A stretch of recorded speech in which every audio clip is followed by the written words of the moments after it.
Alors, on va donc ouvrir le conseil communautaire.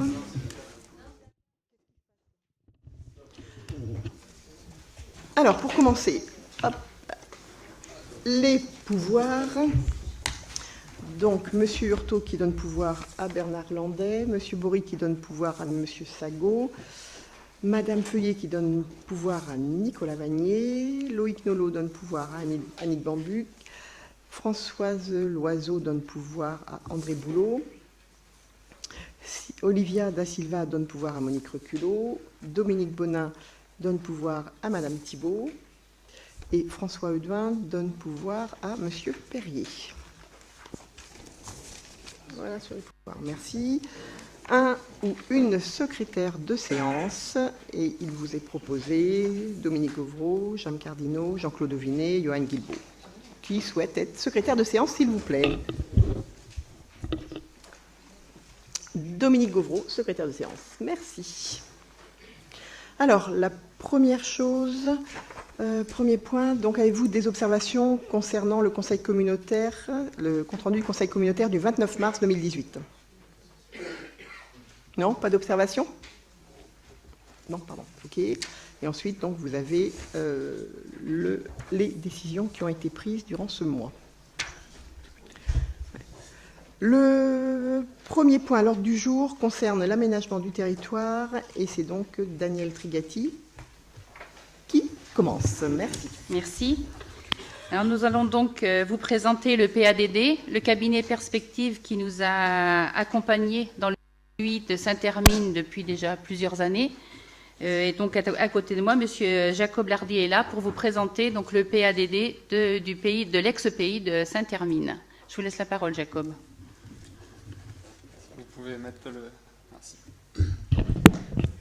Donc de la même manière, comme on m'a dit que j'avais qu'un quart d'heure, je vais essayer d'être le plus court possible, sachant que l'objectif c'est de vous présenter les grandes orientations et les grands objectifs. Alors les élus des 12 communes sont déjà au courant. Le principal, il me semble, c'est qu'il y ait quand même au moins un petit échange à l'issue de cette présentation et qu'on ne se contente pas uniquement de faire une... Et ce défilé. PADD, tout le monde l'a reçu en annexe. Hein. Vous l'avez tous eu, vous avez eu le temps de le lire en détail, comme dit Pierre. Voilà, et il s'agit également d'un débat, et donc il n'y a pas de vote, je précise aussi cet élément.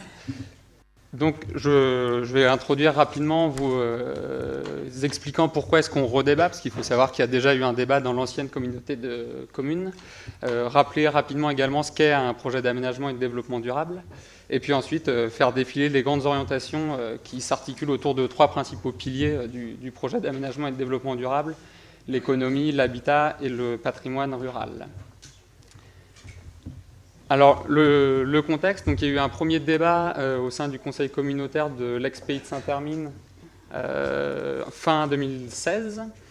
Alors, pourquoi est-ce qu'il y a un nouveau débat? Déjà, pour essayer de sécuriser au maximum la procédure. On sait que une des fragilités des documents d'urbanisme, c'est les procédures administratives. Donc, on fait en sorte de ne pas rater le coche, mais il y a quand même certaines raisons importantes. Déjà, la création de Sud Vendée Littoral, qui fait que les 12 communes ont été intégrées au sein d'un plus grand périmètre. Donc, il semblait indispensable de partager les objectifs fixés à l'échelle de 12 communes sur le nouveau territoire.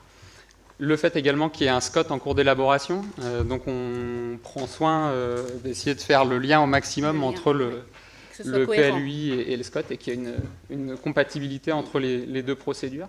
Est-ce qu'il y a des observations? Sinon, on va observations constater que de la bonne tenue de la présentation du PADD au sein du conseil communautaire, on va prendre acte. Comme vous disiez, c'est pas un vote, c'est juste. C'est pas un vote, oui. Voilà, c'est juste prendre acte. C'est ce que je vous disais.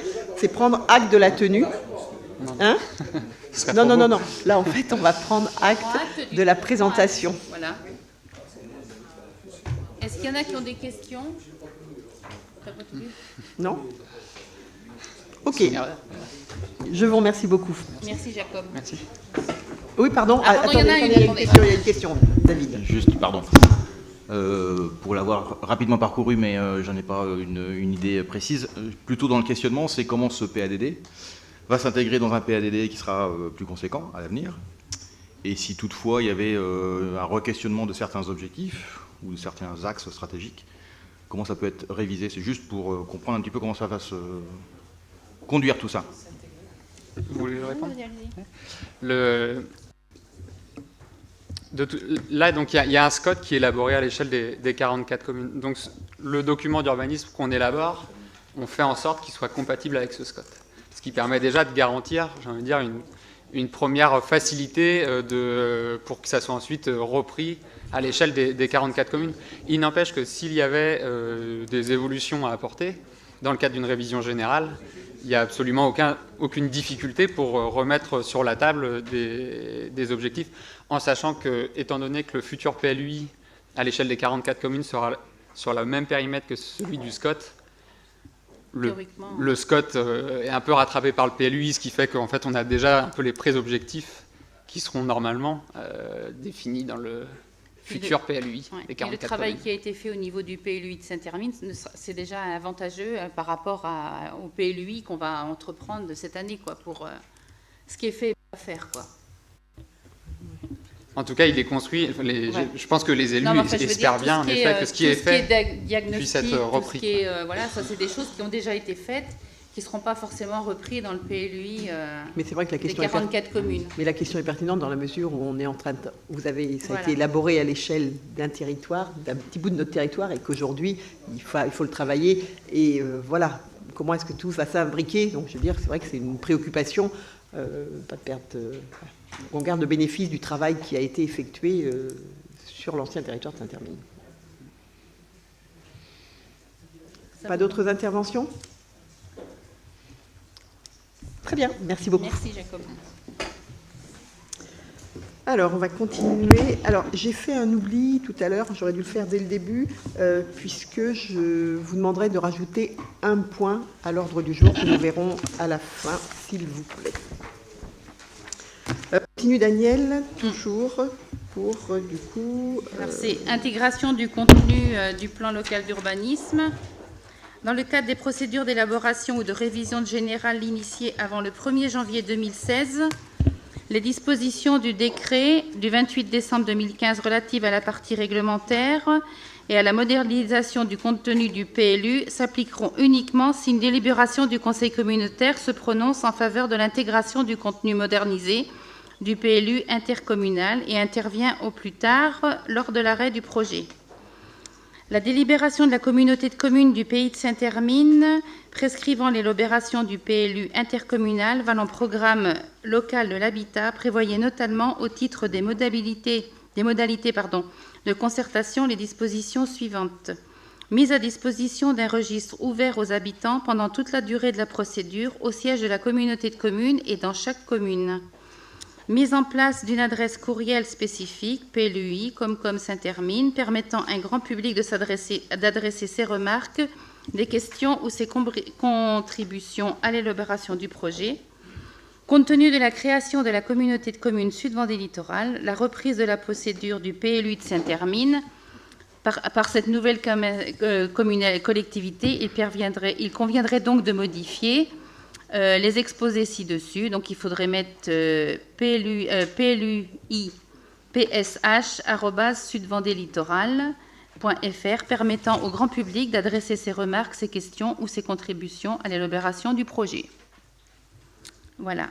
Donc, il faudrait donc décider que sera appliqué au futur plan local d'urbanisme intercommunal du Pays de Saint-Hermine la partie du Code de l'urbanisme relative au contenu modernisé du PLU et de valider les modifications de modalités de concentration applicables dans la procédure d'élaboration du PLUI de Saint-Hermine telle qu'exposée ci-dessus, et d'autoriser Madame la Présidente à prendre toutes les mesures nécessaires à l'exécution de la présente délibération.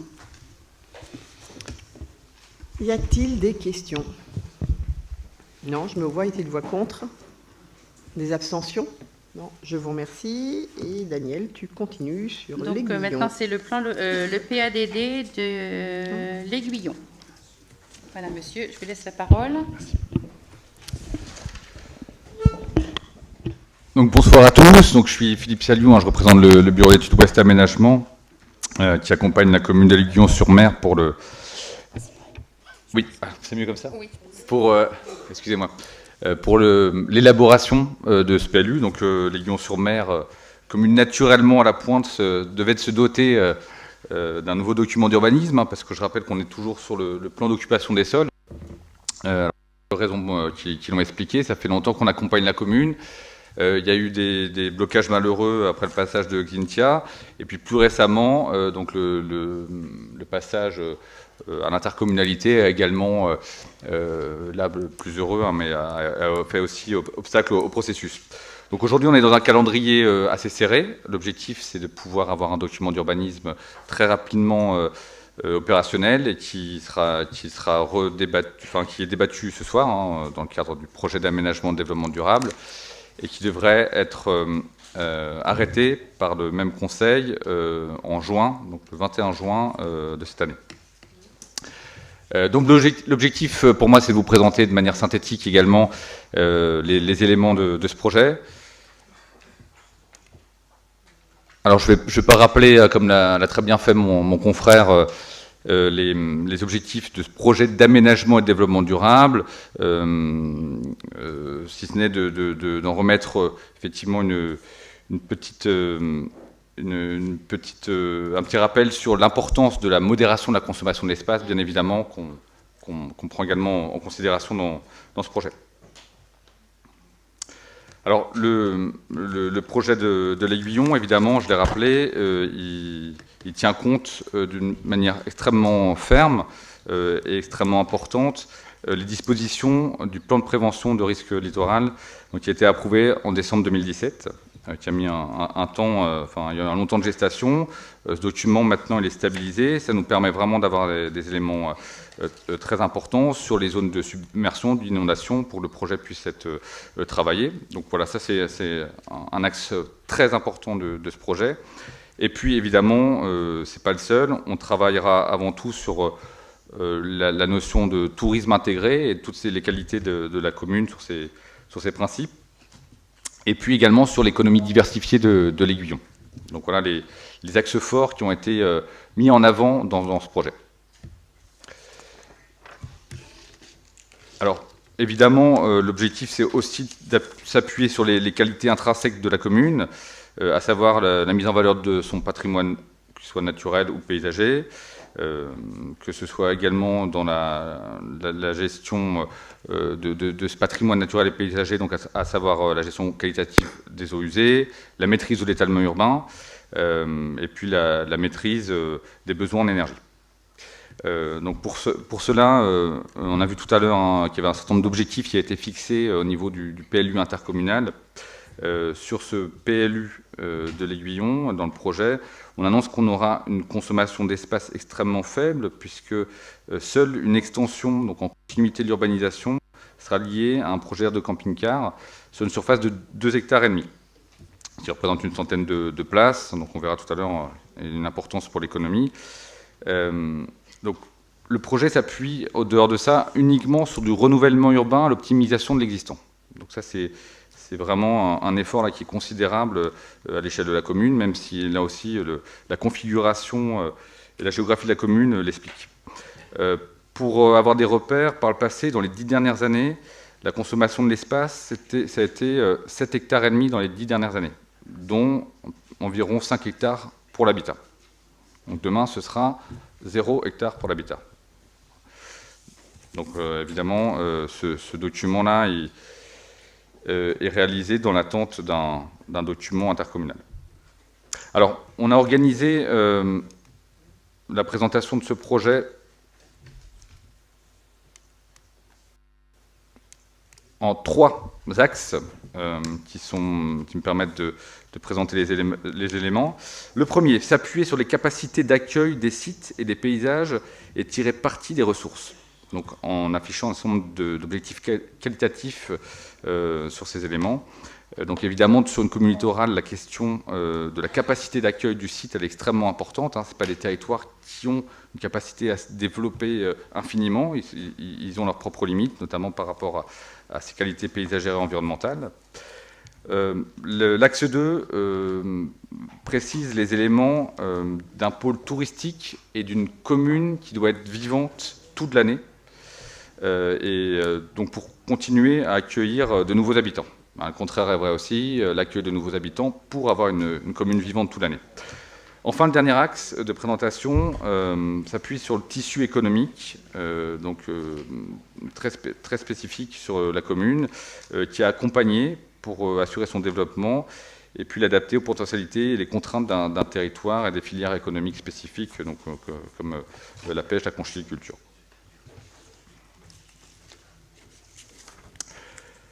Alors, sur notre premier axe, donc je rappelle qu'on est vraiment sur les ressources de ce territoire. Donc le but, c'est de permettre à la commune de jouer son rôle de pôle touristique en valorisant ces éléments qualitatifs et en entrant réellement dans une démarche environnementale, de qualité environnementale. Et puis, ça va être aussi de renforcer le lien de la commune avec ses sites naturels, donc par exemple en continuant de développer des accès aux paysages, et puis que ces paysages, que cet environnement soit évidemment, comme ça l'est aujourd'hui, le support d'attractivité majeure, le support d'attractivité touristique. Donc d'assurer un maintien de cette qualité paysagère. Alors pour ça, on a plusieurs actions qui ont été mises en œuvre. Pour les plus emblématiques, notamment une renaturation du secteur de la Pointe, qui permettra de consolider le tourisme nature, et notamment les passionnés d'ornithologie. Donc là, on a vraiment un site emblématique qui doit être réapproprié dans son côté naturel. Ça va être aussi, évidemment, et on l'a vu aussi tout à l'heure pour le PL8, travailler sur les circulations douces à l'échelle de la commune, mais aussi de l'intercommunalité. Donc, ces liaisons douces, c'est le déplacement quotidien, mais c'est aussi le support à la découverte de ces espaces naturels. Ça va être d'avoir un travail effectivement important. On a vu qu'on allait retravailler sur le centre, donc avec travers de la rénovation urbaine. Donc ça va être de faire en sorte que ces lisières urbaines puissent être intégrées dans le paysage. Et puis enfin, c'est inscrire les différents projets d'aménagement, quels qu'ils soient, dans une démarche de qualité environnementale. Alors évidemment, assise sur la question du risque, de la limitation de la consommation de l'espace et de l'énergie. Donc voilà, tous ces éléments-là vont faire partie de nos premiers éléments de l'action. On parlait d'objectifs qualitatifs complémentaires. Il s'agit aussi, pour cela, de préserver la qualité et la ressource en eau. Dans un premier temps, et puis dans un second temps, limiter le recours aux énergies fossiles. Alors, concernant la qualité de la ressource en eau, là, il s'agit évidemment de protéger de façon forte, comme l'exige le schéma d'aménagement et de gestion des eaux, de protéger les milieux humides. Donc, de rester, on l'a vu tout à l'heure, vertueux par rapport à du renouvellement urbain, et donc ce qui évitera à nouveau des problèmes d'imperméabilisation, donc une meilleure gestion du réseau eau usée, de l'eau pluviale, ou encore des eaux potables anciens. De favoriser la nature, on parlait tout à l'heure des trames vertes, trames bleues, favoriser la nature dans le tissu urbain, donc dans le support des nouvelles urbanisations, toujours faire attention à cette proximité de la nature de part et d'autre de la commune. De concevoir des nouveaux bâtiments qui fassent la part belle, évidemment, aux économies d'énergie, de faciliter la rénovation thermique de certains de ces bâtiments, notamment les bâtiments publics, faciliter, évidemment, à l'échelle du PLU, le recours à l'énergie solaire. Merci de le signaler. Excusez-moi pour ceux qui faisaient attention à l'écran. Merci.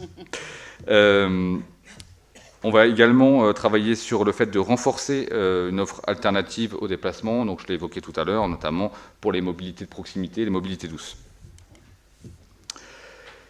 Donc, sur l'axe 2 de ce projet, il s'agit vraiment de favoriser l'économie touristique et le pôle touristique de la commune, mais pas simplement pour assurer un développement touristique, pour permettre que cette commune elle soit vivante toute l'année. Et donc pour ça, il y a un élément qui est important, c'est continuer d'accueillir des nouveaux habitants. Donc je rappelle que l'Aiguillon-sur-Mer, on est sur une perte de population sur le dernier recensement, environ un peu plus de 150 habitants en moins. Donc les événements naturels l'expliquent aussi. On est sur une population qui est vieillissante. Donc il y a une importance, et puis on est sur évidemment, comme sur de nombreuses communes littorales, un taux de résidence secondaire extrêmement important. Donc il y a une importance forte à accueillir des nouveaux habitants, et des nouveaux habitants qui puissent habiter sur la commune toute l'année. Alors, pour la question de l'offre touristique et de loisirs, qui est une vocation forte de la commune, un des projets phares de ce document, c'est de permettre la création d'une aire de camping-car au GAT des Bourses, ou au GAT Bourse, je ne sais pas quelle est la bonne prononciation, au GAT Bourse, qui est complètement au sud-est de la commune, et donc de faire en sorte que cette aire de camping-car soit effectivement intégrée à l'environnement, par rapport aux risques, évidemment, par rapport au paysage, à l'environnement. Ce projet, il est extrêmement important. Il explique aussi la rapidité du calendrier sur lequel on travaille, puisqu'il y a un certain nombre de subventions qui sont liées. Et donc, pour permettre le permis d'aménager, il faut évidemment que le PLU rentre en vigueur. Ce nouveau PLU remplace le plan d'occupation des sols. On va également travailler sur la modernisation, comme les choses sont en cours, notamment sur le plan d'eau, la modernisation des installations existantes, des installations de loisirs, de tourisme existantes. L'objectif, c'est d'assurer une montée en gamme, évidemment, de cette station touristique, et puis de permettre de donner des perspectives d'avenir pour l'accueil touristique. Alors, le point, ce point-là est particulièrement lié au tourisme. Il y a également tout un travail pour les habitants à l'année. C'est notamment de poursuivre, et pour les touristes également, poursuivre des interventions sur l'espace public et l'animation du bourg. Les interventions sur l'espace public, c'est à la fois chercher de la qualité paysagère urbaine, c'est valoriser la proximité des différents pôles d'animation entre eux, et puis assurer des liaisons qualitatives, toujours sur l'espace urbain. Donc c'est vraiment, là aussi, favoriser un espace public de qualité qui permettent, là aussi, à ce que les propriétaires privés, à ce qu'on ait un certain nombre d'encouragement à avoir une qualité de cet espace urbain.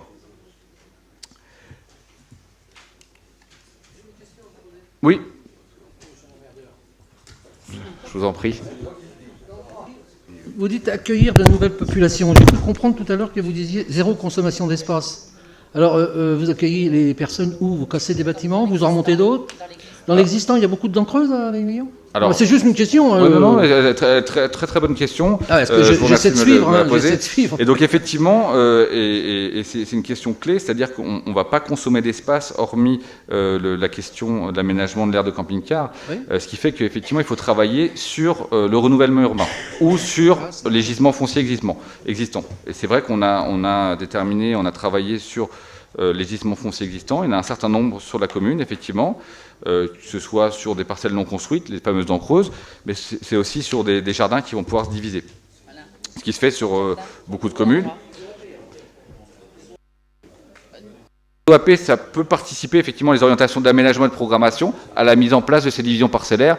Il y a aussi de l'encouragement, tout simplement, par les procédures qu'on appelle le BIMBI, c'est un terme anglais, mais qui permet effectivement d'aider les personnes qui souhaitent diviser leur propriété. Donc le PLU l'encouragera effectivement, et ça se fera sur le long terme, pas forcément immédiatement. Donc voilà une réponse. Et puis également, on va y venir sur la commune. Il y a tout un travail d'accompagnement avec l'établissement public foncier de Vendée pour reconquérir des îlots existants sur le centre-bourg, des îlots anciens qui sont peut-être moins habités, avec une certaine déshérence, une certaine vacance du logement. Et le but, c'est de refaire de l'opération, effectivement, de nouveaux logements, les réhabiliter, et que cette vacance permette, parce qu'elle s'y prête bien, à l'accueil d'habitants à l'année, et notamment l'accueil de saisonniers, etc. etc. Donc je reprends le fil de l'axe 2, mais je vous remercie, vous m'avez permis d'avancer également sur la suite de l'exposé. Donc le but, ça va être de préserver, valoriser et renouveler l'offre existante en équipement, services, commerce, artisanat et loisirs. Alors c'est aussi une chance de l'Aiguillon. Il y a un certain nombre de commerces, d'artisans qui sont présents en grand nombre, avec une vie qui se fait sur l'année, pour les artisans, mais c'est vrai aussi pour les commerces, ce qui n'est pas forcément aussi vrai pour la commune de La Faute, par exemple. Donc il y a cette chance à l'Aiguillon. Donc le but, c'est d'encourager encore ce développement des commerces. Alors, On va encourager la modernisation des bâtiments artisanaux existants. Les commerces pourront être protégés, donc notamment en préservant les linéaires commerciaux principaux, en évitant leur changement de destination en logement. Donc tout ça, ce sera en lien avec les aménagements réalisés, donc avec les densifications dont on parlait, donc en particulier entre la Poste et la mairie. Le but, ça va être également de favoriser la fréquentation des équipements sur l'année, développer le lien entre les générations, les différentes animations sur la commune. Donc tout ça, ça favorisera effectivement à rendre attractif la commune pour des nouveaux habitants. Et puis de permettre la confortation, la rénovation des activités existantes isolées. Donc là, on est sur un cas plus particulier, notamment sur la restauration des pergolas.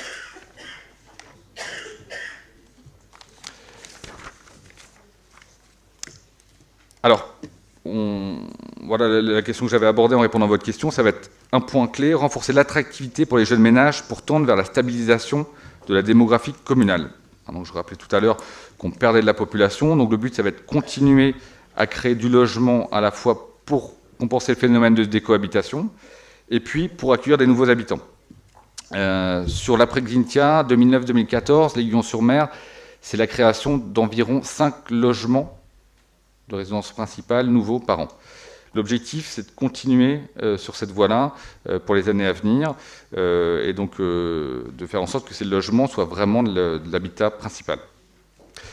Donc le but, c'est évidemment, dans cette offre de logement, c'est de faire en sorte que il se fasse dans un environnement de qualité qui s'adapte aux risques de submersion et d'inondation.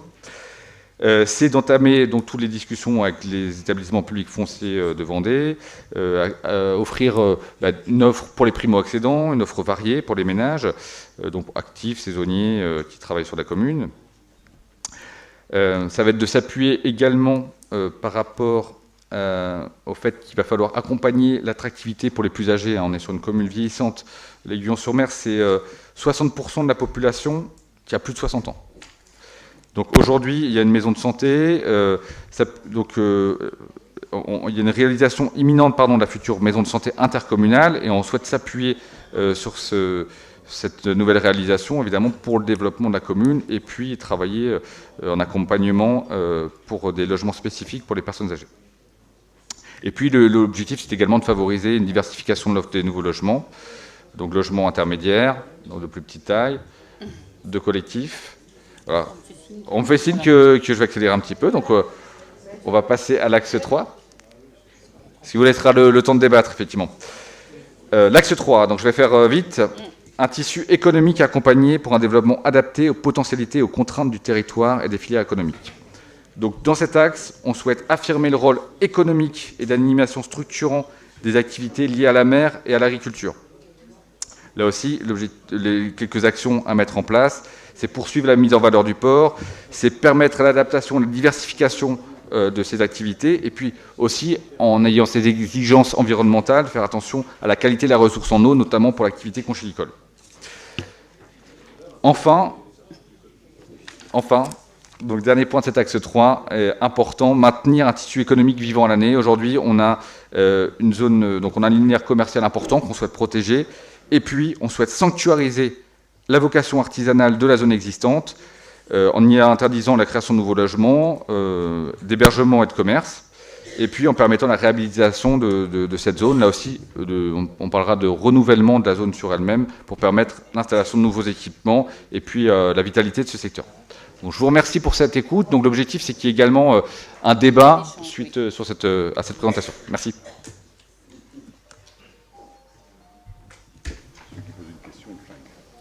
Y a-t-il des observations, des questions? On m'entend, non? Oui. Non, moi c'est bien cette présentation. Le plan local d'urbanisme, vous le présentez strictement dans le périmètre, sur le périmètre de l'Aiguillon. Et donc on voit bien aussi, bien sûr, notamment sur le foncier, la difficulté qu'a l'Aiguillon, 0 hectare. Mais l'Aiguillon a quand même l'avantage, je le dis, je dis pas, d'avoir deux communes qui la coincent un petit peu, c'est la commune de Saint-Michel et la commune de Glu. Et le développement de l'Aiguillon dépend un petit peu quand même de ces deux communes, notamment la commune de Glu, dont je suis le maire. J'en parle parce que à l'Aiguillon, on a 180 maisons qui jouxtent l'urbanisme de l'Aiguillon. Il y a aussi 2 campings importants. Alors, je le dis, ce sont des gens, en fait, qui vivent sur l'Aiguillon. Donc, forcément, ici, vous ne pouvez pas en parler, mais c'est important de se dire il faut déborder un petit peu parfois, simplement pour comprendre que l'Aiguillon n'est pas si restreint que ça, quelque part, au niveau foncier. Puis son avenir dépend un petit peu des communes qui la jouxtent, voilà. Notamment, et sur le plan économique, c'est important, 2 campings, c'est 520 emplacements, là, les 2 campings qui sont dans l'Aiguillon, pratiquement. Mais forcément, vous ne pouvez pas en parler. Mais moi, je tiens à en parler parce que c'est aussi l'avenir de l'Aiguillon d'avoir ces 2 communes qui peuvent permettre un développement sur le plan foncier déjà, et sur le tourisme notamment. Voilà. Merci, Jam. Merci. Y a-t-il d'autres interventions? 1, 2. Vas-y, Maurice. Oui. Oui, je voulais apporter une petite précision quand même concernant cet espace camping-car qui est sur la route de la Pointe au Gras de Bourse. Si on fait ce projet-là, c'est pour effectivement la visite de la Pointe de l'Aiguillon que tout le monde connaît, et ceux qui ne la connaissent pas, je vous encourage d'aller voir, effectivement au niveau des oiseaux. Et malheureusement, l'été, pour ceux qui vont sur la Pointe de l'Aiguillon, il y a le problème des camping-cars sur cette voie, effectivement, qui est une impasse. Et le fait de créer cet espace camping-car va nous permettre, effectivement, de rassembler tous les camping-cars dans un seul lieu et ne plus avoir les camping-cars sauvages sur la Pointe de l'Aiguillon. C'est une des parties, si vous voulez, de ce projet-là. Comme vous l'avez dit, effectivement, un espace camping-car digne de ce nom, bien sûr, parce qu'on est en zone risque, et tout le monde le sait, mais il sera créé de façon que demain, il n'y ait aucun problème pour les gens qui pourraient y séjourner. Donc c'est le premier point. Et après, en ce qui concerne les zones d'habitation, effectivement, mon collègue a parlé des dents creuses. Et aujourd'hui, l'extension de l'Aiguillon au niveau de la construction, c'est simplement dans les dents creuses qui ne nous appartiennent pas. Ce sont des dents creuses de privés. Donc croyez-moi, ça va mettre un certain nombre d'années avant que les maisons se fassent. Je crois qu'on sera dans l'autre mandat pour effectivement voir les dents creuses se boucher. Voilà. Merci. Et je peux répondre s'il y a d'autres questions. Est-ce qu'il y a d'autres interventions? Non? Très bien. Donc là, du coup, je vous demande de prendre acte aussi de la tenue du débat sur les orientations générales du PADD de l'Aiguillon-sur-Mer. Je vous remercie. Et on poursuit avec toujours Daniel sur le C'est PLU pareil, de l'Aiguillon. c'est l'intégration du contenu modernisé du PLU de l'Aiguillon. Donc il faut décider que sera appliquée au futur plan local d'urbanisme de l'Aiguillon-sur-Mer la partie du code de l'urbanisme relative au contenu modernisé du PLU, d'autoriser Madame la Présidente à prendre toutes les mesures nécessaires à l'exécution de la présente délibération. La présente délibération fera l'objet d'un affichage au siège de la communauté de communes et dans chacune des communes durant 1 mois et une publication de recueil des actes administratifs de la communauté de communes. Merci. Y a-t-il des commentaires, des observations? Non. Y a-t-il des voix contre, des abstentions? Je vous remercie. On continue sur l'aménagement du territoire, toujours pour Daniel. Alors, lancement de la procédure, la révision numéro 1 du plan local d'urbanisme de Manille-Régnier. Le conseil municipal de Manille-Régnier souhaite que soit lancée une procédure de révision numéro 1 du PLU de la commune, approuvée par délibération en date du 25 février 2008. Ce document ne correspond pas aux exigences actuelles. La réglementation issue de la loi du 13 décembre 2000 relative à la solidarité et au renouvellement urbain ayant transformé les plans d'occupation des sols en plans locaux d'urbanisme. Il y aurait donc lieu de prescrire la révision numéro 1 du PLU de Manille-Régnier en définissant les objectifs poursuivis conformément au code d'urbanisme et de définir les modalités de concertation avec la population, les associations locales et les autres personnes concernées.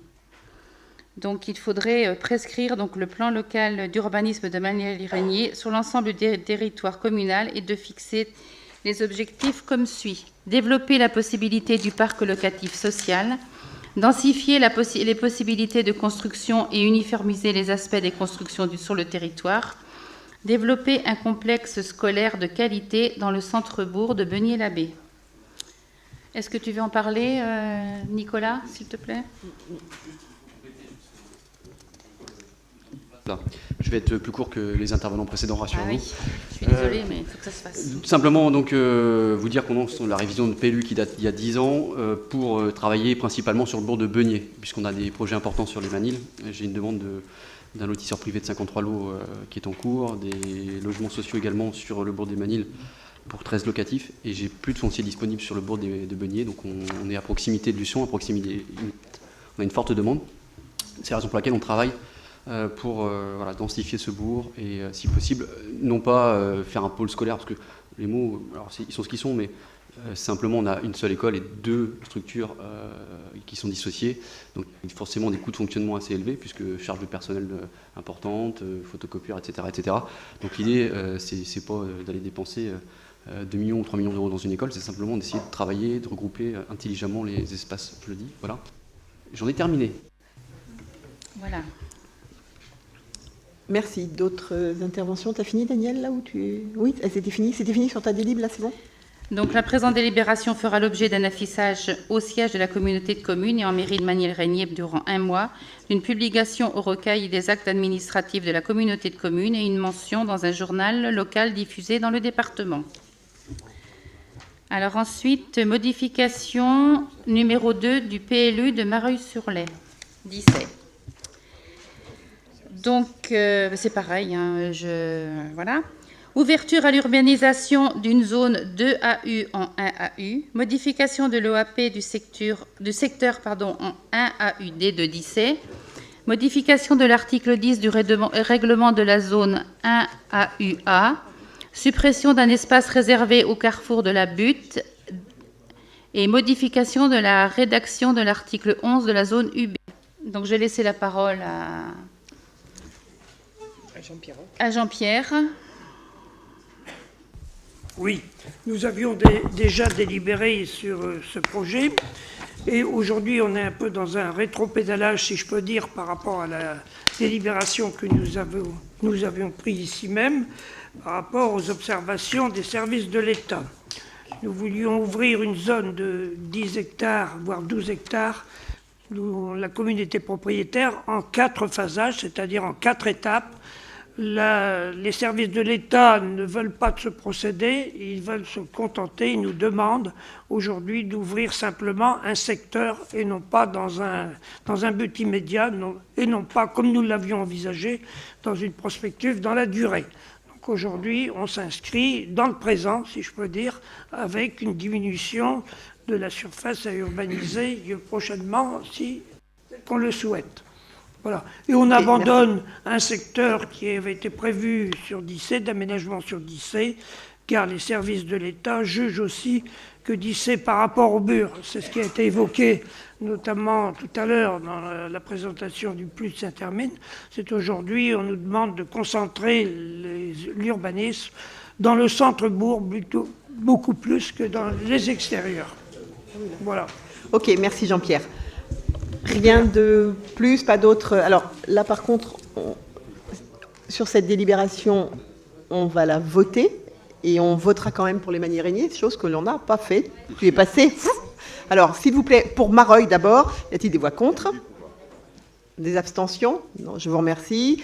Et donc, un petit retour sur les Magny-Régnier, tel que la délibération vous a été présentée. Y a-t-il des voix contre?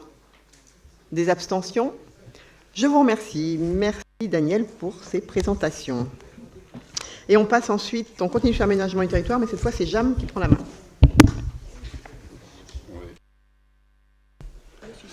Bien, bon, alors je vais être très court. Hop, vous savez tous qu'on a pris la compétence GEMAPI, on l'a transférée au syndicat mixte Marais Poitevin, Bassin du Lay, entre autres. Hein, on va d'abord faire l'historique. Et donc, évidemment, il y a des travaux qui sont en cours sur l'ouvrage du Brau, qui est le dernier ouvrage avant la baie d'Aiguillon. Et il a été souhaité donc qu'il y ait un passage donc, pour les liaisons douces, n'est-ce pas? Et il faut bien sûr sécuriser l'ensemble en mettant un garde-corps spécifique. Et pour ce faire, donc, il faut passer une convention de délégation de maîtrise d'ouvrage au syndicat mixte Marais Poitevin pour la mise en œuvre de ce garde-corps, puisque c'est la commune qui va le réaliser. Patrick, tu as des choses à rajouter? Et ça, visiter la commune de Grue, j'ai compris qu'elle était très très belle. Ça permet d'ouvrir une circulation douce à terme, hein, parce que pour moi elle n'est pas encore faite. Il fallait faire des garde-corps pour le barrage, autant faire des garde-corps qui permettent d'accueillir le public. C'est pour ça qu'il y a cette convention. Voilà. Madame la Présidente, je vous donne C'est bon. C'est bon. Il y a des questions? Je me vois. Est-il des voix contre? Des abstentions? Non. Je vous remercie.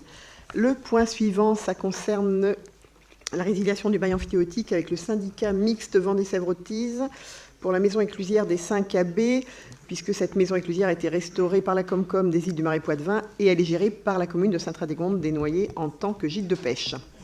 La commune, du coup, devrait en faire l'acquisition et, du coup, en conséquence, afin que le syndicat mixte puisse, syndicat mixte VSA, puisse réaliser la dite cession, il importe de procéder à la résiliation amiable du bail amphithéotique portant sur le dit bien. Du coup, il vous est proposé d'approuver la résiliation amiable du bail amphithéotique susmentionné et donc de m'autoriser à signer toutes les formalités requises pour l'exécution de la précédente délibération et notamment à saisir l'étude de maître Florent Groslot à Chaillé-les-Marais et de m'autoriser à signer l'acte notarié et tous les documents se rapportant à la dite résiliation. Y a-t-il des questions? Non. Je mets aux voix. Y a-t-il des voix contre? Des abstentions? Non. Je vous remercie. Le point suivant concerne le transfert de propriété à titre gracieux par le département de 3 parcelles sur la commune de Saint-Hermine. Donc là aussi, la communauté de communes de Saint-Hermine a souhaité acquérir auprès du département la Vendée 3 parcelles qui sont le pré du château, les Treilles, sur la commune de Saint-Hermine, c'est ça. Et donc, du coup, il a été convenu que cette transaction s'effectuerait à titre gracieux dans la mesure où le caractère du site demeurera naturel et ouvert au public. Du coup, il vous est proposé donc l'acquisition à titre gracieux des parcelles cadastrées AC numéro 102, AC numéro 541, AC numéro 556, situées le pré du château et les Treilles sur la commune de Saint-Hermine, et donc de m'autoriser à signer l'acte authentique et toutes les pièces y afférentes dont la rédaction est confiée à Maître Veillon. Des questions, des observations? Joseph, oui. Simplement rajouter que c'est un espace naturel qui était la propriété du département et le département souhaite se désengager de toutes ces parcelles. Voilà, donc il n'y aura plus d'entretien assumé par le département, ça sera pris en charge par la commune, comme c'est au Puy du Château, c'est des prairies. Y a-t-il des voix contre? Des abstentions? Je vous remercie. Le point suivant concerne la résiliation de la convention de partenariat conclue par la communauté de communes Saint-Hermine avec l'association Mélomania Herminoise, puisque suite à la fusion des Comcom opérée à la date du 1er janvier 2017 et à la nécessité d'harmonisation, il convient de procéder à la résiliation de la convention qui était qui est existante. Et du coup, en parallèle, une nouvelle convention sera conclue avec l'association Mélomania Herminoise pour la mise à disposition du local utilisé par cette dernière. Il vous est donc proposé de résilier la convention de partenariat conclue entre la communauté de communes du Pays de Saint-Hermine et l'association Mélomania Herminoise à la date du 1er janvier 2018 et de m'autoriser à signer tous les documents relatifs à cette résiliation. Y a-t-il des questions?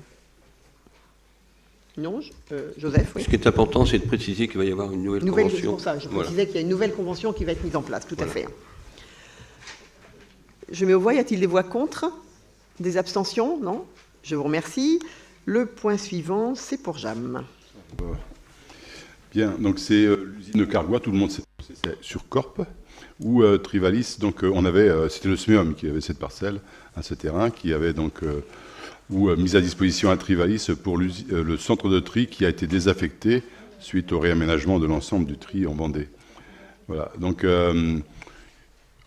quand le propriétaire qui se trouve être la commune ne souhaite pas utiliser les biens qui sont dessus, donc il demande le démontage de l'ensemble à Trivalis, c'est ce qui a été fait.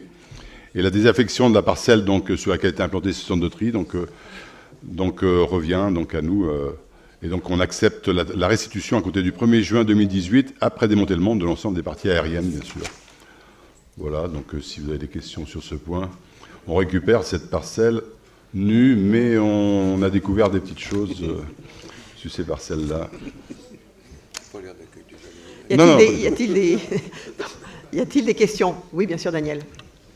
Un projet de... Pardon. Il y avait un projet de bâti-recyclage pour recycler les crassats. Où est-ce que c'en est, ça? C'est exact. On a rencontré bâti-recyclage cette semaine. Et donc, à partir du moment que le terrain est libérés, on va discuter pour leur mettre à disposition dans un cadre d'expérimentation, pour utiliser donc cette parcelle. Donc tout avance, et on a même aussi donc parallèlement une demande d'un groupe d'agriculteurs de Saint-Gemme pour utiliser pour dépôt de fientes de volaille. Et peut-être en lien avec bâti recyclage, justement, pour le recycler. Et oui, c'est comme ça. Mais on vous tiendra au courant, bien sûr. Mais le dossier bâti recyclage, on vous le présentera. Il est en train d'avancer. Mais n'ayez pas peur. Y a-t-il d'autres questions? Non. Ça n'a pas? Donc du coup, on met aux voix. Y a-t-il des voix contre? Tout le monde ne comprend pas. Des abstentions? Non, je vous remercie. Et je passe la main à Jackie pour les fonds de concours. Ouais, fonds de concours, c'est toi marqué. Non, parce que c'est les finances, en fait. Je pensais que ça devait être Pierre. Ah, t'es marqué rapporteur Jackie Motet. Bon, soit, alors. En fait, il s'avère que la commune de l'Île-d'Elle... Donc oui, il y a eu un fonds de concours qui a été demandé par la commune de l'Île-d'Elle et qui avait été attribué en son temps donc par l'ex-commune des îles du Marais Poitevin. Donc ce fonds de concours a été demandé bien sûr par monsieur le maire de l'Île-d'Elle pour la redynamisation de son centre-bourg. Le montant donc de ce fonds de concours est de 106 357 €. En fait, il provient de l'ancien NCR qui avait été donc signé avec la région. Donc voilà, en fait, il provenait d'une somme de 252 419 divisée en deux, dont une partie a été affectée à un allié et l'autre partie donc pour l'Île-d'Elle. Voilà. Ok, est-ce qu'il y a des questions? questions? Est-ce qu'il y a des questions par rapport à cette attribution des fonds de concours? Une question, si vous permettez, puisqu'il y a une série de fonds de concours qui sont du même ordre un peu, qui s'articulent sur la même origine, non? Non, c'est pas la même chose. C'est dans l'autre sens après. Du coup, là, on est vraiment sur quelque chose, et c'est pour ça que c'est Jackie qui le présentait ce soir, parce que c'était vraiment quelque chose qui était engagé au niveau de la communauté de communes. Mais sur les autres, c'est dans l'autre sens, c'est pas du tout dans le sens. Là, c'est dans le sens communauté de communes vers la commune, alors que les autres, c'est donc commune vers communauté de communes. Voilà. Est-ce qu'il y a des remarques? Non, mais je mets aux voix. Y a-t-il des voix contre? Des abstentions? Non, je vous remercie. Donc là, on passe la main à Pierre-Guy pour le volet finances. Merci, Madame la Présidente. Oui, vous avez remarqué que lorsqu'il s'agit de sortir des fonds, on le passe à quelqu'un d'autre. Quand il s'agit de les rentrer, c'est moi qui prends la main, ce qui était assez logique. Donc, en fait, les délibérations là, qui vont venir, les quelques délibérations qui vont suivre, c'est tout simplement, si vous voulez, des régularisations par rapport à ce qui se faisait autrefois dans les îles du Marais Poitevin, merci, sur les îles du Marais Poitevin, où il y avait une intervention donc, de la communauté de communes sur un certain nombre de voiries. Il s'avère qu'il y a eu par rapport à ce qui initialement était prévu un nombre de travaux donc, qui a été supérieur, et pour équilibrer donc, les budgets, ne pas dépasser le budget qui a été fait à l'époque, on demande tout simplement aux communes de bien vouloir donc ces comptes et de donner donc un fonds de concours à la communauté de communes. Alors ces travaux sont déjà faits, tout simplement, donc c'est une régularisation par rapport aux demandes qui ont été faites. Donc la première, c'est des travaux donc, qui ont été faits sur Chaillé-les-Marais. Donc vous voyez, il y avait des travaux de voirie qui ont été faits pour un certain montant, et pour pouvoir équilibrer, on vous demande d'autoriser, donc de faire une demande de fonds de concours à la commune de Chaillé-les-Marais de 1 922,59 €. Avez-vous des questions?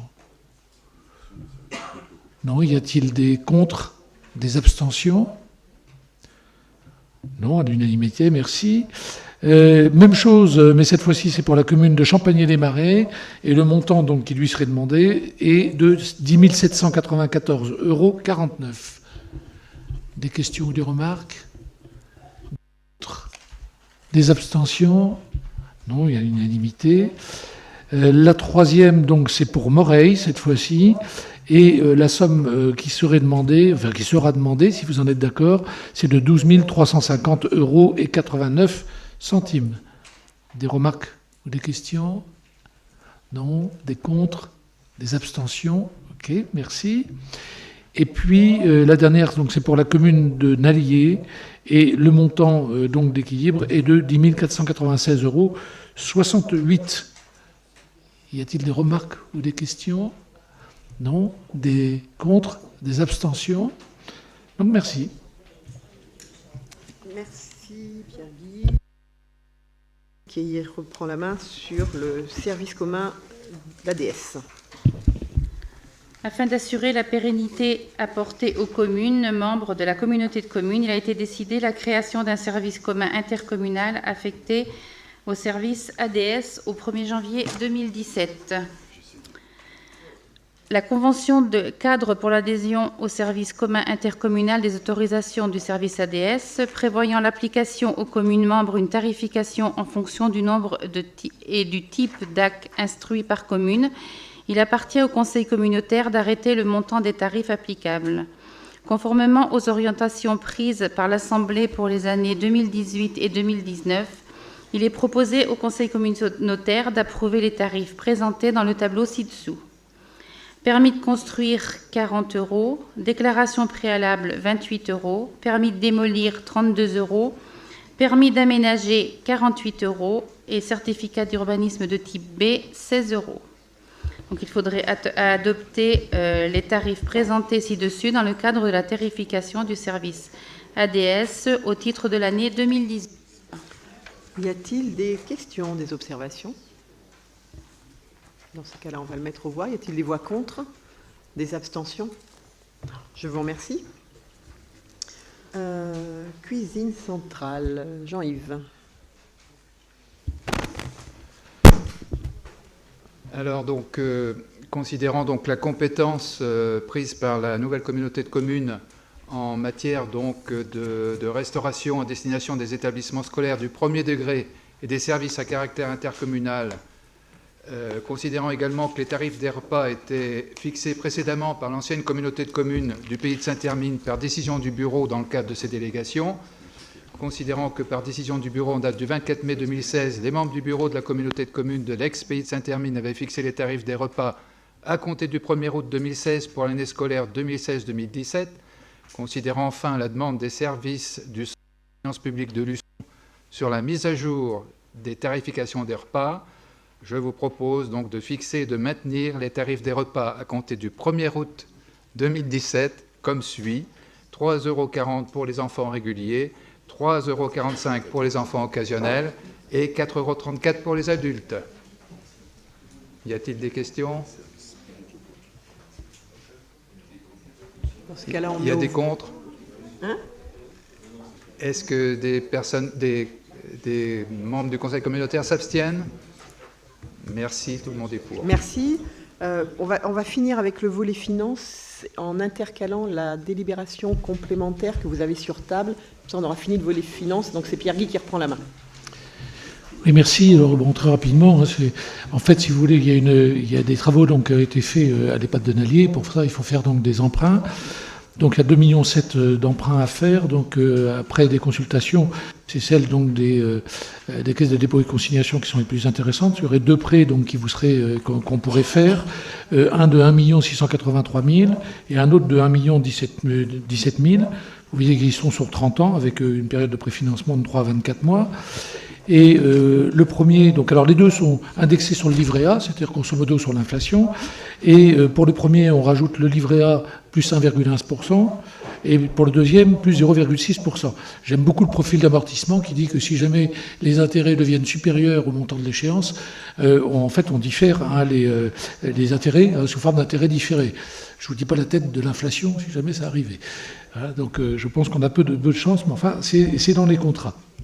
Voilà, donc, par contre, on ne peut pas descendre en dessous 0%, c'est-à-dire que la banque ne peut pas verser d'intérêt à la communauté de communes, ce qui est bien dommage. Voilà, donc, si vous en êtes d'accord, eh bien, on pourrait retenir ces deux emprunts pour faire les travaux donc, dans les pattes de Nallier. Des questions? Des remarques? Non. Donc, des contre? Des abstentions? Merci. Merci. Merci. Donc, on passe au niveau de la DSP. C'est Jam qui nous le présente. Oui, donc sur le Vendéopole de Saint-Hermine, donc une station d'épuration donc pour l'assainissement collectif qui reprend donc les eaux usées des installations donc industrielles du Vendéopole, plus un peu de Saint-Jean-de-Beugnies et de Saint-Hermine les excédents, c'est ça? Tout à fait. Donc arrive à échéance. Donc ce que je vais vous demander de modifier la délibération qui est présentée, hein, si vous acceptez bien sûr. Hein, donc, puisque le contrat de la SOR arrive à échéance le 28 février 2018, et il a été prolongé jusqu'au 30 septembre 2018, mais il va être prolongé jusqu'au 31 décembre 2018, hein, puisqu'on ne va pas être prêt dans les temps au 1er octobre, compte tenu des délais administratifs. Donc il va être prolongé. Donc ce que je vous propose, c'est de bien donc, tenir compte qu'il va être prolongé jusqu'au 31 décembre 2018. Hein, on l'anticipe, parce qu'autrement, on sera obligé de reprendre des délibérations. Et puis, donc il a été choisi, suite à la réunion de la commission consultative des services publics locaux, le choix entre la régie, marché et affermage. Donc on a décidé de vous proposer la poursuite sous forme d'affermage. Et là, idem, ce qu'on vous propose, c'est que sous forme d'affermage, à compter du 1er janvier 2019. C'est ça? Je ne dis pas de bêtises. Hein. Pour une durée ne pouvant excéder 10 ans. Et on supprime les 3 mois. Voilà, donc c'est la modification que je vous propose, donc, parce que de toute façon, ça va être effectif. On vous le présentera d'ailleurs prochainement, hein, cette de prolongation. Voilà, donc ce que je vous propose, c'est d'adopter le principe de concession par affermage et puis de charger la commission d'ouverture des plis, d'arrêter la liste des candidats, etc. Voilà. S'il y a des questions. S'il y a des questions sur cette station. Quelqu'un va mettre aux voix. Y a-t-il des voix contre? Des abstentions? Je vous remercie. Merci, Jam. On continue. Patrick, s'il te plaît. Je crois. Sur le tourisme adhésion? Alors, c'est sur tourisme adhésion. Comité régional. Oui, on est rendu là. Alors, la délibération a pour objectif de nous faire adhérer au comité régional du tourisme. Jacques Corbin le disait tout à l'heure, la loi NOTRe a tenté de régler un certain nombre de complexités. Malheureusement, on ne l'a pas fait sur le tourisme, puisque sur le tourisme, la région, le département, les intercos sont compétentes. Alors c'est vrai que ce n'est plus les communes, c'est les intercos. Donc le comité régional du tourisme est un lieu de concertation que nous connaissons, et il propose que les communautés de communes, désormais, adhèrent au comité régional du tourisme, puisque nous sommes l'instance désormais supracommunale pour adhérer au comité régional du tourisme. Voilà, c'est cette proposition qui nous conduit à une adhésion en contrepartie d'une adhésion annuelle de 50 €. Et je crois, Présidente, que tu souhaites que je représente le Conseil communautaire au sein du comité régional du tourisme, qui lui-même est accueilli dans une société publique locale que gère la région Pays de la Loire. Voilà. Des questions complémentaires? Des abstentions, des votes contraires? Il n'y en a pas, Présidente. Merci.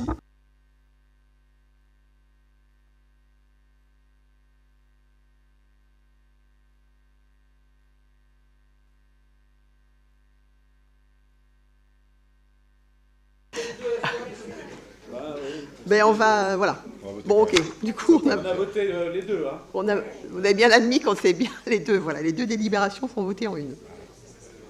Ensuite, donc du coup, le point suivant, ça concerne une convention d'utilisation du centre aquatique Port-Océane avec un prestataire extérieur qui est Hervé Massage. Il vous est donc proposé, alors vous avez les tarifs là sur votre dossier, donc il vous est proposé de m'autoriser à signer une convention d'utilisation du centre aquatique Port-Océane pour l'activité massage en partenariat avec Hervé Massage, en sachant que du coup, le centre aquatique perçoit les entrées.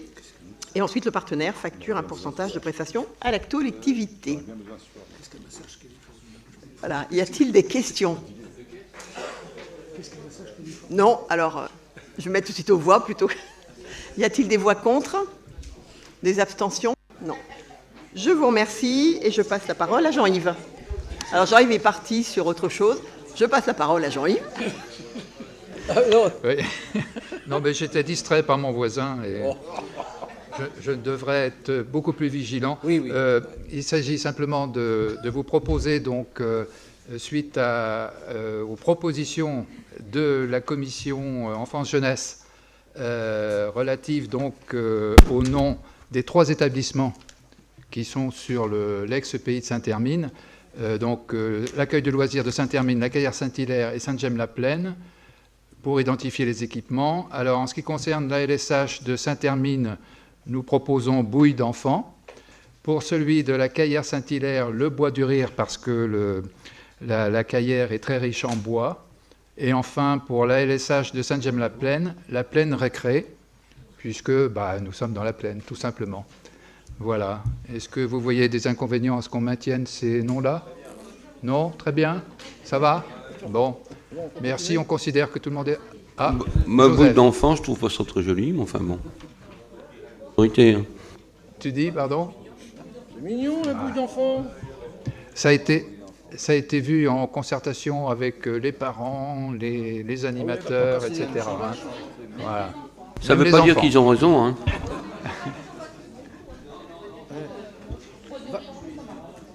Va pas casser tout ce qui marche. Hein.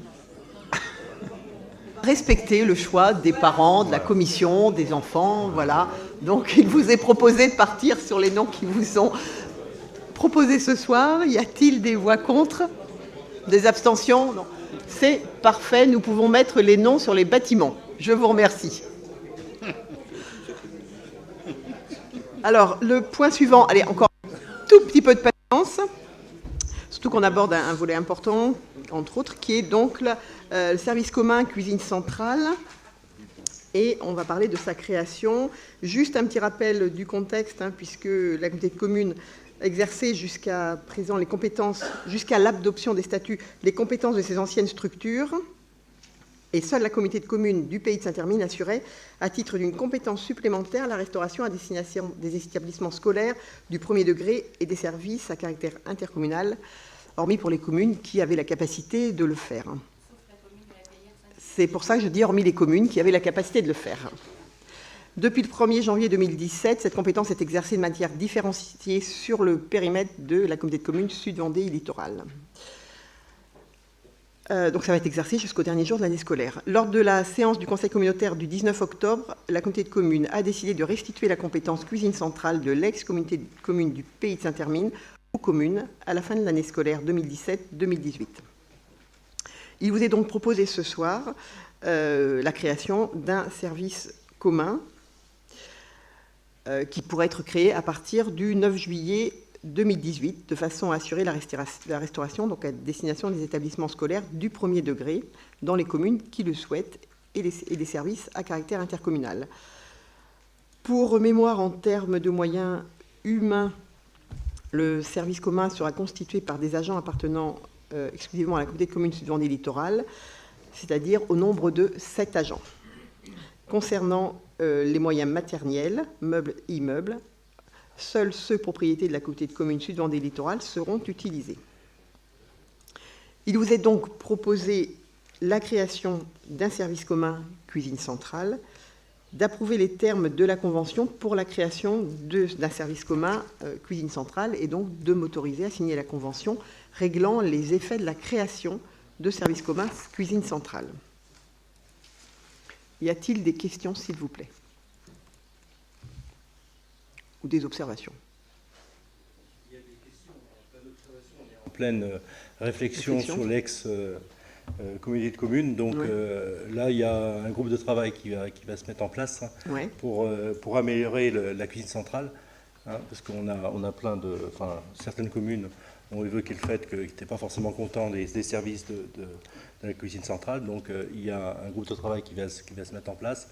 Et donc ça passera en délibération au niveau de chaque commune pour voir si on va en cuisine centrale, sachant que si on n'y va pas, il y a une grosse perte financière pour les communes, puisqu'il y aura une restitution du déficit au vert. Donc on a un petit peu le couteau sous la gorge, mais bien, et on s'est rencontrés lundi dernier, les ex de la communauté de communes de Saint-Hermine, pour pour essayer de voir si on ne peut pas améliorer les choses. Voilà, D'accord. tout simplement. Alors, en effet, vous avez reçu, chaque commune a reçu ce que vous aviez demandé, un travail réalisé par les services, de façon à connaître, dans le cadre d'une adhésion au service commun ou non, voilà, les enjeux financiers. Après, voilà, aujourd'hui, ce soir, on est en effet sur la création de ce service commun. Et ensuite, on vous laisse travailler, vous, dans vos communes, on laisse travailler, on est à votre écoute, bien entendu, mais je veux dire qu'en effet, il y a un travail que vous avez initié, on est à votre écoute, et puis, bon, ce travail, l'important, ce soir, c'est de créer au moins ce service. Après, on va voir la façon dont on l'exerce, on va voir comment est-ce que vous l'allez l'exercer, plus nous, en fait, mais je veux dire, la façon dont vous allez vous orienter. L'idée, ce soir, c'est voilà, de prendre acte de la création de ce service commun à compter du 9 juillet 2018. Quel est le délai pour adhérer à ce service commun? Est-ce qu'il y a une date limite? Dans la mesure où il y a des discussions entre communes. Je crois que c'était le 15 mai. Je crois que ça avait été c'est entre vous, là, vous avez... D'accord. A priori, on a reçu ça du... Entre nous, oui, mais c'est... Le Sud-Vendée Littoral nous a demandé de nous prononcer pour le 15 mai. Il faut bien qu'après, ça puisse continuer, quoi. Ouais. C'est pour ça que je reviens sur bouillie d'enfants, là, parce que certains ont évoqué de la bouillie pour la cuisine centrale, alors ça me gêne. Certains ont évoqué l'autre soir en réunion, ils ont parlé de bouillie pour la cuisine centrale, alors que ça me gêne qu'il y ait le mot bouillie d'enfants pour... Alors ça n'a rien à voir, ça. C'est de l'humour. Mais... J'ai parlé de daube. Je pense que le mot bouillie employé l'autre soir était un peu fort. Bon, en fait, vous avez la date qui a été notée sur les courriers, c'est le 15 mai, hein, comme vous le disiez. Hein, voilà. Donc, je vais vous demander ce soir, on va passer aux voix pour donc, la création du service commun cuisine centrale et d'approuver donc les termes de la convention. Y a-t-il des voix contre? Des abstentions? On a une abstention. Oui, très bien. Je vous remercie. Le point suivant, c'est toujours pour moi, concerne l'approbation du règlement de formation de la communauté de communes Sud-Vendée Littoral. Donc, je vais évidemment pas... vous avez le règlement de formation en annexe. Il s'est passé quoi, là? C'est rien. Et donc, je vais vous demander... vous avez donc les priorités de formation qui ont été définies. Vous avez le règlement de formation. Je ne vais pas vous le lire ce soir. Je pense qu'on va passer un petit peu de temps. Donc, je vais vous demander si vous voulez bien approuver le règlement de formation. Ah, d'accord. Okay. Et de m'autoriser à signer, du coup, les documents. Y a-t-il des voix contre? Les abstentions? Non, je vous remercie. Diversion. Le point suivant, ça concerne la désignation d'un délégué à la protection des données. Vous savez que c'est quelque chose donc, qui sera obligatoire. Il n'existe pas de profil type de délégué. Toutefois, le délégué à la protection est soumis au secret professionnel une obligation de confidentialité en ce qui concerne l'exercice de ses missions. Donc, un appel à candidature interne sera lancé auprès des agents de la communauté de communes pour exercer cette mission. Et il vous est demandé ce soir de m'autoriser à désigner un délégué à la protection des données. Y a-t-il des questions? Non, donc je mets aux voix. Y a-t-il des... Juste une question, si vous permettez, parce que les communes, on a cette question qui est posée. Je voulais savoir si la communauté de communes va mettre en place justement ce délégué, enfin pour la protection, et avoir certainement un professionnel qui pourra gérer ce problème au niveau de toutes les communes de la communauté de communes. Puisque au niveau des communes, c'est difficile, quoi, aussi. Hein, on n'a pas les moyens sur les petites communes d'avoir quelqu'un qui fasse cette mission-là. Alors, qu'est-ce que vous avez parlé de quoi en fait à ce sujet? Est-ce que il y a un projet? On va pour le moment, on décide de créer, de désigner un délégué, et après on va mettre en œuvre. Un élu, quoi. Pour le moment, on fait que ça parce qu'on n'a pas lancé d'appel à candidature, okay. On n'a rien fait de plus pour le moment. Hein. Voilà. Et c'est après, c'est dans un. Ce soir, je sais pas, au niveau de la maison de commune, on verra. Un soutien pour les communes. Pour les communes. Donc là, il vous est proposé de m'autoriser à désigner un délégué protection des données. Y a-t-il des voix contre? Des abstentions? Non, je vous remercie. Ensuite, il vous est proposé la création d'un poste de technicien en informatique. Donc du coup, je vais directement aux cartouches. Donc d'accepter la création à compter du 1er avril 2018 d'un poste d'un technicien en informatique, technicien territorial ou technicien principal de 2e classe ou technicien de 1re classe à temps complet, étant précisé que les conditions de qualification sont définies réglementairement et correspondent au grade statutaire retenu. De se réserver la possibilité de recruter un non-titulaire dans le cadre de l'article 3, alinéa 4, 5, 6 de la loi, de fixer, en cas d'un recrutement d'un non-titulaire, la rémunération sur grade de technicien territorial premier échelon correspondant à l'indice brut 366, d'inscrire les crédits nécessaires au budget et de m'autoriser à signer donc tous les documents relatifs à ce dossier.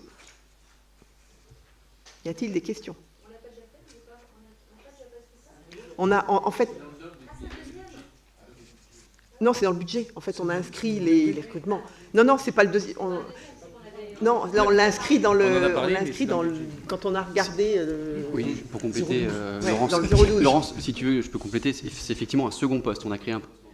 puisqu'on n'avait pas d'informaticien en place, que ce soit sur les anciens territoires. Enfin, donc on a aujourd'hui Freddy Vignon qui est responsable informatique, qui gère effectivement au jour d'aujourd'hui, juste rapidement quelques chiffres, on a 135 ordinateurs, 75 téléphones mobiles, il y a 30 sites distants, je suis en train de regarder en même temps, il y a une quinzaine de photographes, seul. Il est débordé, donc il fait appel en permanence à un prestataire pour l'accompagner dans ses missions. On a vu au plus auparavant la protection des données, parce qu'aujourd'hui on a quand même des obligations réglementaires qui sont conséquentes. On n'est plus une petite structure, on est passé aujourd'hui vraiment dans le monde d'après. On est une grosse collectivité avec toutes les implications qui nous tombent dessus. Et aujourd'hui on est complètement, pour le dire très clairement, en décalage avec nos obligations.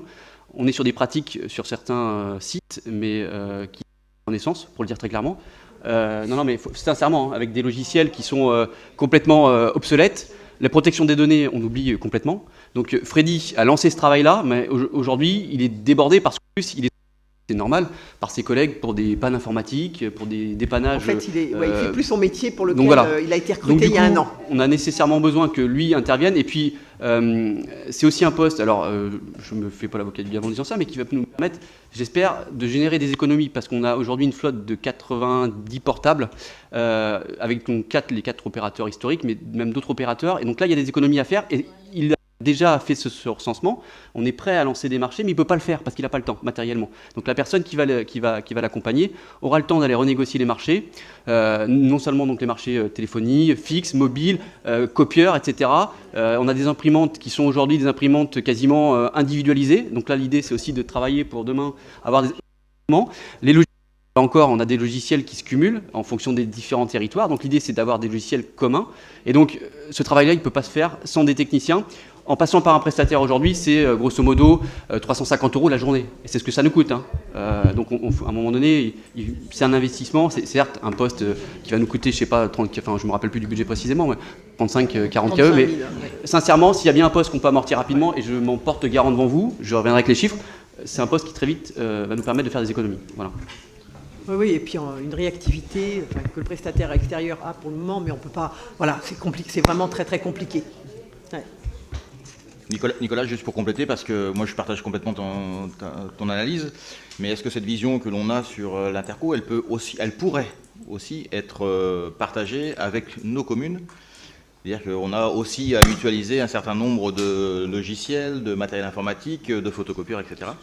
Et est-ce qu'un jour, je ne dis pas maintenant, parce que je peux aussi entendre qu'il y a des priorités, on pourrait aussi travailler sur cette question-là? Mais je pense que sur le travail des mutualisations, on a énormément de travail à faire et on en est conscient. On a commencé à envoyer des documents et je pense qu'il y a un gros travail sur les mutualisations en effet, être de plus en plus efficient, et c'est générer de l'économie, mais c'est aussi un support, une aide dans nos communes, hein, complètement. Ouais. Est-ce qu'il y a des voix contre? Des abstentions? Non, je vous remercie. Hop, je suis perdue. Ensuite, le point suivant, modification du temps de travail d'un adjoint technique principal de 2e classe. Là aussi, si vous permettez bien, je vais aller directement aux cartouches, qui est de vous proposer l'augmentation du temps de travail d'un adjoint administratif principal de 2e classe à temps non complet, passant de 80,52% à 94,80% d'un équivalent temps plein à compter du 1er septembre 2018. Et vu l'avis favorable d'ailleurs du comité technique. Y a-t-il des voix contre? Des abstentions? Non. Je vous remercie. On continue avec une autre modification du temps de travail d'un adjoint administratif. Et pour ce faire, il vous est proposé de supprimer l'emploi d'adjoint administratif à temps non complet, 80%, et de créer un emploi d'adjoint administratif à temps complet, 35 heures par semaine, à compter du 1er mai 2018, et d'inscrire donc les crédits nécessaires au budget. Y a-t-il des voix contre? Des abstentions? Je vous remercie. Le point suivant concerne le comité technique avec la fixation du nombre de représentants. Vous savez que le nombre de représentants, il est fixé selon les strates des effectifs et doit être équivalent entre les représentants du personnel et les élus.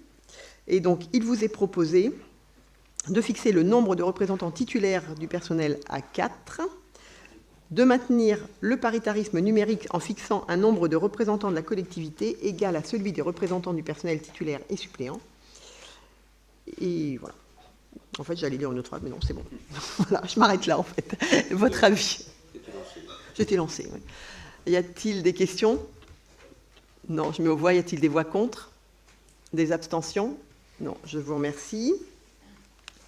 Même chose ensuite, c'est toujours la fixation du nombre de représentants, mais cette fois pour le comité d'hygiène, de sécurité et des conditions de travail. Et il vous est proposé de fixer également le nombre de représentants titulaires du personnel à 4, de maintenir le paritarisme numérique en fixant un nombre de représentants de la collectivité égal à celui des représentants du personnel titulaire et des suppléants. Y a-t-il des questions? Non, je mets aux voix. Y a-t-il des voix contre? Des abstentions? Je vous remercie.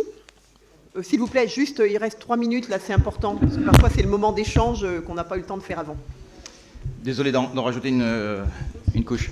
On a beaucoup parlé d'aménagement du territoire ce soir, on a parlé de tram vert, tram bleu, on a parlé de tourisme, nature, etc. Je voulais juste interpeller le conseil communautaire au sujet de l'activité agricole sur notre territoire.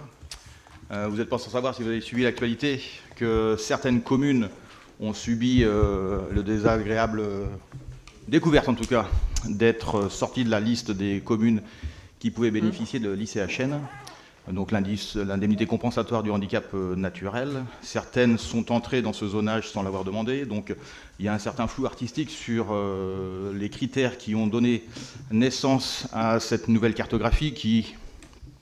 On ne sait pas si elle est bien arrêtée et si elle peut encore évoluer. En tout cas, il a été ma proposition, ça serait peut-être, si vous le souhaitez, qu'on vote une motion pour s'opposer à ce qui a été proposé au jour d'aujourd'hui et qui met, j'en parle très librement, mais par rapport aux communes voisines, et j'ai été interpellé à ce sujet, moi, sur mon territoire, sur la commune de la Bretonnière. Voilà, on charge souvent l'agriculture, beaucoup de contraintes. Là, c'est plus qu'une contrainte, puisque si on va au bout du bout, on pourrait voir nos territoires tout simplement disparaître, notamment du fait que l'activité agricole qui gère ces paysages, qui gère tout le développement dont on a parlé ce soir, eh ben, si on ne maintient pas l'activité, notamment l'élevage sur ces prairies humides, eh bien, c'est une activité économique, une activité sociale, de la biodiversité et tout simplement l'identité de notre territoire qui disparaît. Donc voilà, je voulais juste intervenir et vous interpeller sur cette question-là. Oui, David, je te remercie. En fait, nous étions ensemble à une réunion cette semaine à la préfecture. En effet, c'est un sujet grave pour nos agriculteurs et pour tous les efforts qu'ils ont faits à une époque où ils auraient pu faire d'autres choix, opérer d'autres choix sur leurs exploitations. Ils ont choisi de travailler sur ces zones qui sont souvent des zones humides. Et en effet, je te rejoins, je pense qu'il faut que nous nous manifestions. Alors, soit une motion, soit un courrier adressé à l'État, au Premier ministre, ou, enfin voilà, pour montrer notre inquiétude et saluer les efforts qui ont été faits par ces agriculteurs depuis de nombreuses années, accepter des contraintes fortes. Donc en effet, je te rejoins, je pense que là-dessus, on va le travailler, on va vous proposer quelque chose pour montrer notre soutien à la rencontre. Si je puis me permettre, merci David de venir sur ce sujet qui est un sujet qui est en effet brûlant. Alors là, j'interviens plus peut-être en tant que président du parc naturel régional du Marais Poitevin, comme vice-président de la communauté de communes. Il faut savoir que personne ne comprend rien à la décision qui a été prise.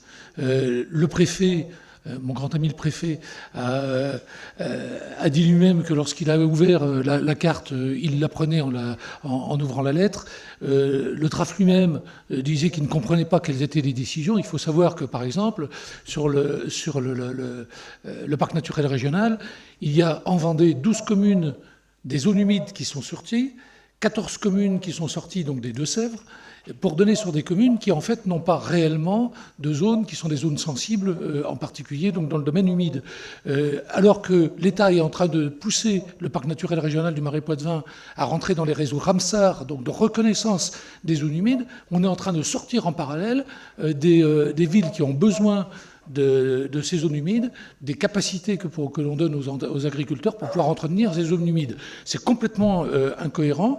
Alors on sent bien qu'il y a derrière une décision qui est une décision purement technocratique, qui ont dépassé les élus, et la réponse est une réponse politique, pure et simple. Donc l'intervention de chacune des communes, l'intervention des communautés de communes auprès des instances politiques sont les seuls qui peuvent faire bouger quelque chose. À l'heure actuelle, c'est figé. Logiquement, on ne devrait pas pouvoir revenir dessus. Alors il semblerait qu'à la marge, il y ait quelques possibilités, mais moi je le dis là du coup en tant que maire de Luçon, moi je suis prêt à abandonner la ZDS sur le territoire de Luçon qui n'a pas vraiment de raison d'être, pour le redonner à des communes qui sont dans les zones humides, puisque c'est fait finalement pour sauver ces zones humides. Donc il faut réagir vivement. Personnellement, j'ai saisi le député, j'espère qu'il va m'entendre. J'ai saisi les ministres de l'Agriculture et le ministre de l'Environnement. Je serais assez surpris que M. Hulot ne soit pas sensible aux arguments que l'on peut avancer dans ce domaine-là. Et j'ai saisi le préfet, et surtout le préfet coordinateur du Marais Poitevin, qui s'entendra certainement mieux avec moi que notre préfet local. Voilà. Mais tu as raison, il faut réagir très très vivement. Et moi j'incite, en tant que président du parc naturel régional, tous les maires, de leur côté, à réagir face à cette décision qui est une décision inique, qui pourrait nous faire non seulement capoter un certain nombre d'entreprises agricoles, mais faire capoter aussi le label de parc naturel régional au Marais Poitevin. Donc merci de cette intervention. Merci. On est là en pleine contradiction avec les orientations qui avaient été décidées il y a une quinzaine d'années. À l'époque, si vous vous souvenez, enfin certains s'en souviennent je pense, du plan Roussel. Le plan Roussel avait une orientation stricte. On demandait aux éleveurs, aux gens du Marais Poitevin, de reconvertir 10 000 hectares en prairies. C'était des zones à l'époque qui étaient fragilisées, qui n'étaient même plus cultivées. Donc des efforts ont été faits, consentis par les agriculteurs pour en reconvertir une partie, pas 10 000 hectares, parce que c'était impossible de reconvertir 10 000 hectares. Seulement des efforts ont été faits, au prix de pas mal d'investissements économiques d'ailleurs. Et aujourd'hui, c'est l'inverse. On nous demande en quelque sorte, à travers cette décision, de revenir en arrière, d'abandonner ces zones de prairies qui redeviendraient des friches, vraisemblablement, ou mises en céréales peut-être, mais c'est une contradiction fondamentale par rapport à il y a 10 ans. C'est inacceptable, un tel retour en arrière. D'accord, donc on vous fera une proposition. Voilà, j'ai juste un dernier point à vous dire. Hier soir, nous étions réunis, les maires principalement, pour travailler sur le rapport de la CLEC qui a été adopté hier soir. Donc du coup, vous allez recevoir dans vos communes, etc. Vous allez devoir le travailler. Je me permets d'insister sur le fait que si vous avez un besoin, qu'on vienne vous présenter. Alors, moi, je suis tout à fait disposée à le faire. On vous l'a proposé hier avec Pierre Guy. Et en fait, n'hésitez pas non plus, éventuellement, sur un vice-président, sur un dossier particulier. On parlait avec Pierre, éventuellement, de voirie. Enfin, je ne sais pas. Ou, voilà. On est à votre disposition. Là, je m'adresse plus au maire. Mais si vous avez une difficulté pour le présenter et expliquer la démarche, la façon dont le rapport vous a été présenté hier et les orientations qui ont été choisies, nous sommes complètement à votre disposition. De plus, parce que je m'étais engagée à faire le tour des communes, je n'ai pas fait le tour de toutes les communes, donc ça peut être un nouveau moyen. Là, il faut nous solliciter, parce que c'est difficile de vous solliciter, enfin de vous appeler. N'hésitez pas à nous solliciter, on est là pour ça. On l'a travaillé depuis quand même de nombreuses semaines. Donc, peut-être avec une explication parfois plus facile que vous ne pourriez apporter ou avec des arguments que nous avons peut-être plus en main. Voilà, je tenais vraiment à le dire, je l'ai dit hier soir, mais n'hésitez pas à nous solliciter pour que nous puissions venir vous présenter le travail et ce rapport de la CLECT. S'il n'y a pas d'autres interventions, je vais clore ce conseil communautaire, vous remerciant. C'est vrai que c'était un petit peu long, mais voilà, il faut passer. Il y a des choses qui sont incontournables et qui sont importantes pour le territoire concerné ce moment-là. Voilà, je vous remercie.